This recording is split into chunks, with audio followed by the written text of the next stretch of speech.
कृष्ण भगवान की जन्म कथा। भगवान श्री कृष्ण विष्णु के अवतार हैं। माना जाता है कि जब धरती दुष्टों के बढ़ते अत्याचारों से परेशान हो गई तो भगवान विष्णु के पास पहुंची। भगवान विष्णु ने धरती को आश्वासन दिया कि वे पृथ्वी पर स्वयं अवतरित होंगे और उनके कष्टों का निवारण करेंगे। जन्माष्टमी कब और क्यों मनाई जाती है? भाद्रपद कृष्ण अष्टमी को श्री कृष्ण जन्माष्टमी कहते हैं, क्योंकि यह दिन भगवान श्री कृष्ण का जन्मदिवस माना जाता है।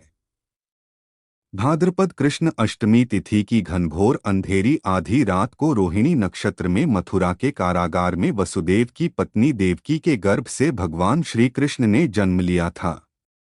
यह तिथि उसी शुभ घड़ी की याद दिलाती है और सारे देश में बड़ी धूमधाम से मनाई जाती है। द्वापर युग में भोजवंशी राजा उग्रसेन मथुरा में राज्य करता था। उसके आत्ताई पुत्र कंस ने उसे गद्दी से उतार दिया और स्वयं मथुरा का राजा बन बैठा।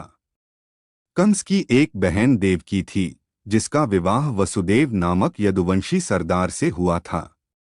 एक समय कंस अपनी बहन देवकी को उसकी ससुराल पहुंचाने जा रहा था।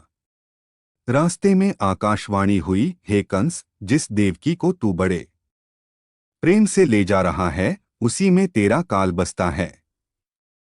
इसी के गर्भ से उत्पन्न 8वां बालक तेरा वध करेगा। यह सुनकर कंस वसुदेव को मारने के लिए उद्यत हुआ। तब देवकी ने उससे विनयपूर्वक कहा, मेरे गर्भ से जो संतान होगी उसे मैं तुम्हारे सामने ला दूंगी। बहनोई को मारने से क्या लाभ है? कंस ने देवकी की बात मान ली और मथुरा वापस चला आया। उसने वसुदेव और देवकी को कारागृह में डाल दिया, परंतु उसने अपने पिता समेत देवकी और वासुदेव को कारागार में डाल दिया। इसी बीच नारद मुनि ने कंस से भेंट की और उसे और विचलित कर दिया कि क्या पता कौन सी संतान उसके विनाश का कारण बने। यह सुनते ही कंस ने यह तय कर लिया कि वह देवकी और वासुदेव की सभी संतानों को मार डालेगा। वसुदेव देवकी के एक एक करके 7 बच्चे हुए और 7 को जन्म लेते ही कंस ने मार डाला। अब 8वां बच्चा होने वाला था। कारागार में उन पर कड़े पहरे बैठा दिए गए। उसी समय नंद की पत्नी यशोदा को भी बच्चा होने वाला था। उन्होंने वसुदेव देवकी के दुखी जीवन को देख 8वें बच्चे की रक्षा का उपाय रचा।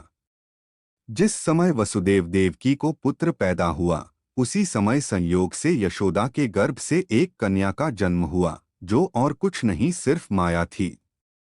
जिस कोठरी में देवकी सुदेव कैद थे, उसमें अचानक प्रकाश हुआ और उनके सामने शंख, चक्र, गदा, पद्म धारण किए चतुर्भुज भगवान प्रकट हुए।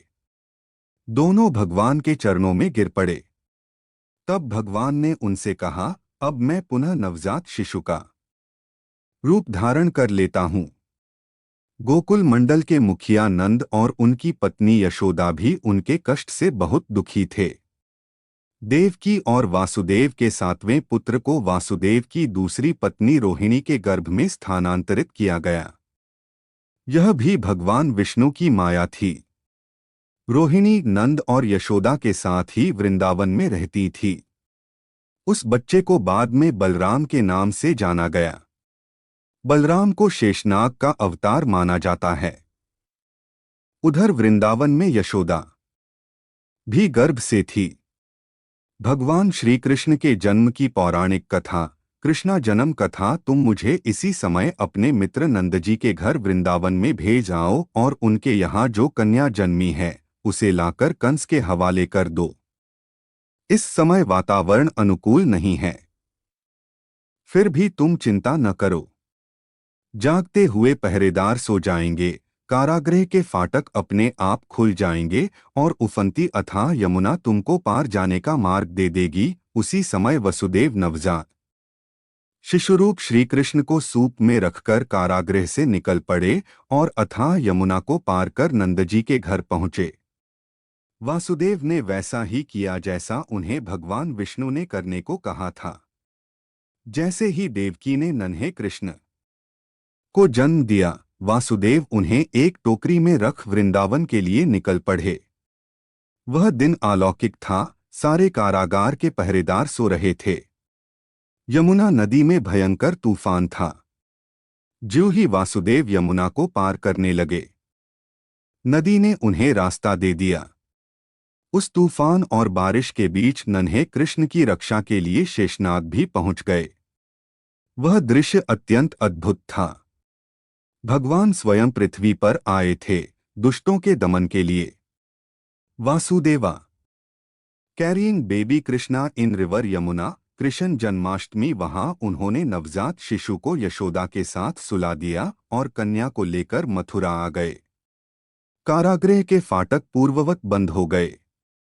अब कंस को सूचना मिली कि वसुदेव देवकी को बच्चा पैदा हुआ है। उसने बंदीगृह में जाकर देवकी के हाथ से नवजात कन्या को छीनकर पृथ्वी पर पटक देना चाहा, परंतु वह कन्या आकाश में उड़ गई और वहां से कहा, अरे मूर्ख, मुझे मारने से क्या होगा? तुझे मारने वाला तो वृंदावन में जा पहुंचा है। वह जल्द ही तुझे तेरे पापों का दंड देगा। तेरा अंत अब समीप है। यह सुन कंस को बहुत गुस्सा आया और उसने वृंदावन के सभी नवजात बच्चों को मारने के लिए कई दैत्य भेजे। वृंदावन भी उसके अत्याचारों से अछूता न रहा। कृष्ण के वध के लिए कंस ने पूतना राक्षसी को भेजा। कंस ने कृष्ण के वध के लिए पूतना राक्षसी को भेजा। पूतना ने एक सुंदर स्त्री का रूप धारण कर लिया। वह कृष्ण को गोद में लेकर घर से थोड़ी दूर निकल आई। जैसे ही उसने नन्हे कृष्ण को स्तनपान कराया, वह दर्द से करहाने लगी और बचाओ बचाओ चीखने लगी। जब तक गांव वाले वहां पहुंचे, पूतना का वध हो चुका था। नन्हे कृष्ण की उस लीला को कोई भी नहीं समझ पाया था। उन्हें सब एक नन्हे बालक के स्वरूप में ही देखते थे। लोगों को यह कभी लगा ही नहीं कि वह नन्हा सा बालक एक राक्षसी का संहार भी कर सकता है। श्री कृष्ण बाल लीला। भगवान श्री कृष्ण की बाल लीला का वर्णन किए बिना उनके जन्म की कथा अधूरी है। उन्हें प्यार से माखनचोर भी कहा जाता है। मक्खन उन्हें बहुत प्रिय था और उसे चुराकर खाने से जैसे उसका स्वाद दुगना हो जाता था। वृंदावन की सभी औरतें मक्खन को कृष्ण और उनके सखाओं के डर से छुपाकर रखती थी, परंतु वो भी कम कहाँ थे।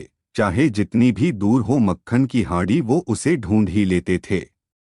सारा वृंदावन कृष्ण की माया में डूबा हुआ था। हर कोई प्रेम और सुख से जीवन व्यतीत कर रहा था। भगवान श्री कृष्ण ने बालक रूप में कई लीलाएं रची और बड़े बड़े दैत्यों और दानवों का वध किया। भगवान कृष्ण ने 16 वर्ष की उम्र में कंस का भी वध किया और उनके पिता और अपने नाना उग्रसेन को मथुरा का राजा घोषित किया। श्री कृष्ण का कालिया दमन इसी तरह खेलते और गाय चराते चराते कृष्ण की बांसुरी की तान सुनते हुए ही दिन गुजरने लगे। इसी बीच खेल ही खेल में एक दिन कृष्ण की गेंद यमुना में गिर गई। यमुना का पानी उसमें स्थित नाग के विष से काला हो चुका था। गेंद की तलाश में कृष्ण ने यमुना में छलांग लगा दी। यह देख उनके सभी सखा भयभीत हो उठे। कालिया नामक उस नाग ने अपने 110 फनों से कृष्ण पर वार किया। कृष्ण ने विराट रूप धारण कर उसके फन के ऊपर मानो सारी पृथ्वी का भार रख दिया। जब कृष्ण उसे मारने ही वाले थे तो नाग की पत्नियों ने कृष्ण से उन्हें छोड़ने की विनती की। कृष्ण के स्वरूप को जान कालिया नाग ने भी उनसे क्षमायाचना मांगी और यह विश्वास दिलाया कि वह फिर कभी किसी को भी कोई क्षति नहीं पहुंचाएंगे। तब कृष्ण ने उसे क्षमा कर दिया। श्री कृष्ण के स्वरूप की अनुभूति। गोवर्धन पर्वत। एक घटना ऐसी भी घटी थी जिसके पश्चात सभी गांव वालों को कृष्ण के भगवान रूप का विश्वास हो चुका था। वह ये जान चुके थे कि ये कोई साधारण बालक नहीं हैं, यह स्वयं भगवान हैं जो इंसान के रूप में अवतरित हुए हैं। जब गांव वालों ने इंद्रोत्सव न मनाकर गोपोत्सव मनाने लगे, तब इंद्रदेव बहुत क्रोधित हो उठे और उन्होंने पूरे गांव को नष्ट करने के लिए अत्यधिक वृष्टि करवा दी। चारों ओर पानी ही पानी था, जनजीवन अस्त व्यस्त हो चुका था। गांववासी त्राही त्राही कर रहे थे। तब कृष्ण ने गोवर्धन पर्वत को एक उंगली में उठा लिया और सभी गांववासियों को उसके नीचे शरण दी। यह देख इंद्रदेव को भी अपनी भूल पर पश्चाताप हुआ और उन्होंने श्री कृष्ण से क्षमा मांगी। गांववासियों ने कृष्ण को भगवान रूप में अनुभव किया। भगवान श्री कृष्ण की हर लीला रोमांचक है और इस बात का विश्वास दिलाती है कि जब जब दुष्टों ने अपने अत्याचारों से पृथ्वी पर सुख और शांति का विनाश किया है, तब तब ईश्वर पृथ्वी पर अवतरित हुए हैं और उन्होंने दुष्टों का संहार किया है। भगवान श्री कृष्ण की लीला का व्याख्यान अंतरात्मा में एक परम आनंद की अनुभूति कराता है। श्री कृष्ण की वाणी को भगवद गीता में पिरोया गया ताकि युगों युगों तक ये हमें हमारे कठिन समय में मार्गदर्शन करे। उनकी रची भगवद गीता हमेशा से ही मनुष्य का मार्गदर्शन करती आई हैं। गीता में व्यक्त हर बात अनमोल है। अगर मनुष्य इसका पालन करने लगे तो उसका जीवन सार्थक है। आज भी अगर हम खुद को किसी सवाल से घिरा पाएं या हमें ये न समझ आए कि क्या सही है और क्या गलत, तो हम भगवद गीता में अपने सवालों के जवाब ढूंढ सकते हैं। फल की अभिलाषा छोड़कर कर्म करने वाला पुरुष ही अपने जीवन को सफल बनाता